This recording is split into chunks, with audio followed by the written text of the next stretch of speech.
여러분, 앞으로 딱 1년 안에 우리가 아는 사이버 보안의 모든 것이 바뀔지도 모릅니다. 이게 무슨 허풍이냐고요? 아니요. 최근에 열린 세계 최대 보안 컨퍼런스, 바로 RSAC 2026에서 그 미래의 청사진이 공개됐습니다. 지금부터 우리를 기다리는 거대한 변화의 핵심, 저와 함께 살펴보시죠. 자, 그리고 오늘 우리가 파헤쳐볼 내용은 그냥 제 예상이 아닙니다. 보안 전문 매체인 시큐리티닷컴이 RSC 2026시의 수많은 세션과 토론을 샅샅이 분석해서 내놓은 핵심 보고서가 있거든요. 바로 그걸 바탕으로 가장 정확하고 신뢰도 높은 미래 전망을 알려드리겠습니다. 본격적으로 시작하기 전에 우리 한번 솔직하게 짚고 넘어가 볼까요? 여러분 회사 서버실을 한번 떠올려 보세요. 온갖 최신 보안 장비들이 가득 차 있죠? 그런데 왜 우리는 여전히 불안하고 관리는 왜 이렇게 복잡하기만 할까요? 혹시 이 수많은 도구들이 우리를 지켜주는 게 아니라 오히려 우리의 발목을 잡고 있는 건 아닐까요? 그래서 오늘 바로 그 해답을 찾아보려고 합니다. RSAC 2026에서 드러난 세 가지 거대한 흐름을 따라가 볼 건데요. 첫째, AI가 보안팀의 두뇌인 SOC를 어떻게 바꾸고 있는지. 그리고 둘째, 이 모든 복잡함을 해결해줄 단일 에이전트라는 건 뭔지 알아봅니다. 마지막으로 다시 기본으로 돌아가서 보안의 근본을 다지는 움직임과 이 모든 논의가 가장 뜨거웠던 핵심 강연들까지 하나도 놓치지 않고 짚어드릴게요. 첫 번째, 거대한 변화의 물결은 바로 AI입니다. 더 정확히 말하면 AI가 이제 보안관제센터, 즉 SOC를 완전히 자동화하고 있다는 점이죠. 이제 AI는 그냥 경보만 울리는 수동적인 감시자가 아니에요. 스스로 문제를 찾아내고 해결까지 하는 우리 팀의 능동적인 파트너가 되고 있는 겁니다. 이 엄청난 변화를 가능하게 하는 그 심장부에는 바로 이 기술이 있습니다. 대규모 언어 모델, 우리한테는 LLM이라는 이름이 훨씬 더 익숙하죠. 이 LLM이 하는 역할은 정말 놀랍습니다. 기계가 뱉어내는 수천 줄의 로그나 복잡한 위협 데이터들 있잖아요. 이걸 사람이 즉시 이해하고 바로 행동에 옮길 수 있도록 쉬운 언어로 바꿔주는 거예요. 이건 거의 모든 보안 분석가에게 초능력을 부여하는 거나 마찬가지입니다. 이런 AI 자동화가 가져오는 가장 실질적인 결과물은 바로 이 지표의 개선입니다. 평균 해결 시간, 즉 MTTR. 단순히 위협을 발견하는 것에서 끝나는 게 아니라 그걸 완전히 해결하기까지 걸리는 시간을 아주 극적으로 줄여준다는 거죠. 이것이야말로 비즈니스의 언어로 번역되는 AI의 진짜 가치라고 할 수 있습니다. 자, 이제 두 번째 트렌드로 넘어가 보겠습니다. 바로 단일 에이전트의 부상입니다. 우리가 맨 처음에 던졌던 질문, 왜 이렇게 보안 도구는 많고 복잡할까?에 대한 업계의 대답이 바로 여기에 있습니다.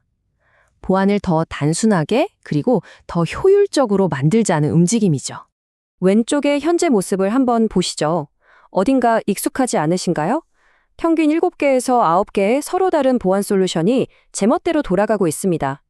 담당자는 매일같이 충돌하는 에이전트 때문에 골머리를 앓고 회사는 중복된 라이센스 비용을 내고 있죠.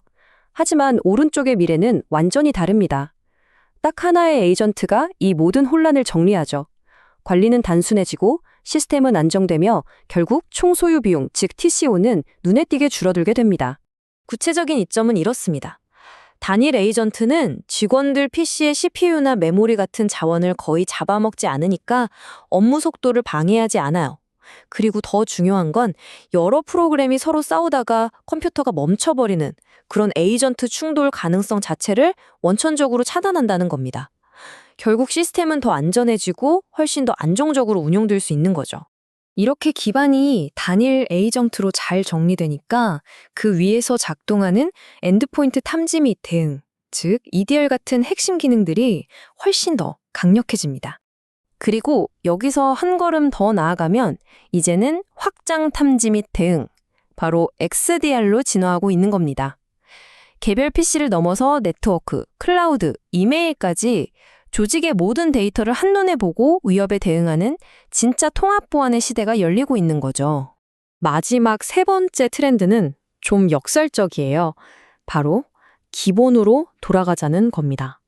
아무리 화려한 기술을 도입해도 가장 근본적인 부분이 무너지면 다 소용없다는 걸 깨달은 거죠. 그 핵심 기본기는 바로 누가 누구인지를 증명하는 아이디 보안, 그리고 우리가 쓰는 소프트웨어는 안전한지를 보장하는 공급망 보안, 이 두 가지입니다. 그리고 이 아이디 보안의 중심에는 아이디 패브릭이라는 아주 중요한 개념이 자리 잡고 있습니다. 이건 단순한 유행어가 아니에요. 아무도 믿지 않는다는 원칙에서 출발하는 현대의 제로 트러스트 보안에서 가장 핵심적인 엔진, 즉 심장과도 같습니다. 그럼 아이디 패브릭이 대체 뭘까요? 쉽게 말해서 기존에 흩어져 있던 모든 아이디 관리 기술을 하나의 그물망처럼 촘촘하게 엮는 겁니다. 일반 직원 계정을 관리하는 IAM과 관리자 계정을 다루는 PAM을 통합하고요. 사용자가 어디서 어떤 기기로 접속하든 그 상황에 딱 맞는 최소한의 권한만 부여하는 거죠. 궁극적인 목표는 이 모든 것을 단 하나의 플랫폼에서 아주 지능적으로 제어하는 것입니다. 이제 공급망 보안 이야기로 넘어가보죠. 지금까지 이 분야의 화두는 단연 소프트웨어 구성 요소 명세서, 즉 SBO임이었습니다. 우리가 만든 소프트웨어에 어떤 부품들이 들어갔는지 마치 제품 성분표처럼 목록을 만드는 작업이었죠. 하지만 이제 패러다임이 완전히 바뀌고 있습니다. 단순히 어떤 부품을 썼다고 정적인 목록을 만드는 데서 그치지 않아요. 이제는 우리가 사용하는 외부의 모든 코드와 인프라가 정말 안전한지 실시간으로 그리고 끊임없이 검증하는 동적인 프로세스로 진화하고 있습니다. 이게 훨씬 더 성숙하고 능동적인 보안이라고 할 수 있겠죠? 그렇다면 오늘 이야기한 이 미래 트렌드에 대해 더 깊이 알고 싶다면 RSAC 2026에서 어떤 세션들을 주목해야 했을까요? 현장에서 가장 뜨거웠던 놓치면 안 될 핵심 강연들을 정리해드립니다. 주목할 세션은 다음과 같습니다. 먼저 AI가 어떻게 진화하는지를 다룬 생성형 AI에서 에이전트형 AI로 세션과 AI 에이전트들의 소통 규칙을 정하는 모델 컨텍스트 프로토콜 세션이 핵심입니다. 특히 베라코드의 전문가가 이야기하는 바이브 코딩의 위험성, 그리고 발리스틱 벤처스가 예측하는 미래 사이버 위험 환경에 대한 강연은 이 분야의 전문가라면 반드시 확인했어야 할 내용들이었습니다. 특히 이 바이브 코딩 세션의 소개 문구는 정말 섬뜩합니다. 소프트웨어 공급망에 심각한 취약점이 되는 불안정한 분위기에 대해 경고합니다. 이게 무슨 뜻일까요? 바로 개발자가 체계적인 검증 없이 그냥 느낌이나 분위기에 따라서 코딩하는 관행이 얼마나 거대한 보안 구멍을 만들 수 있는지를 경고하는 겁니다. 자, 오늘 우리는 AI 기반 자동화, 단일 에이전트로의 전환, 그리고 기본기 강화라는 이 세 가지 큰 흐름을 살펴봤습니다. 이제 여러분께 질문을 던져봅니다. 여러분의 조직에는 앞으로 12개월 동안 어떤 트렌드가 가장 큰 영향을 미치게 될까요? 오늘 준비한 내용은 여기까지입니다. 오늘 분석이 도움이 되셨다면 구독과 좋아요로 응원해주세요. 앞으로도 이렇게 핵심만 짚어드리는 좋은 컨텐츠를 만드는데 정말 큰 힘이 됩니다. 감사합니다.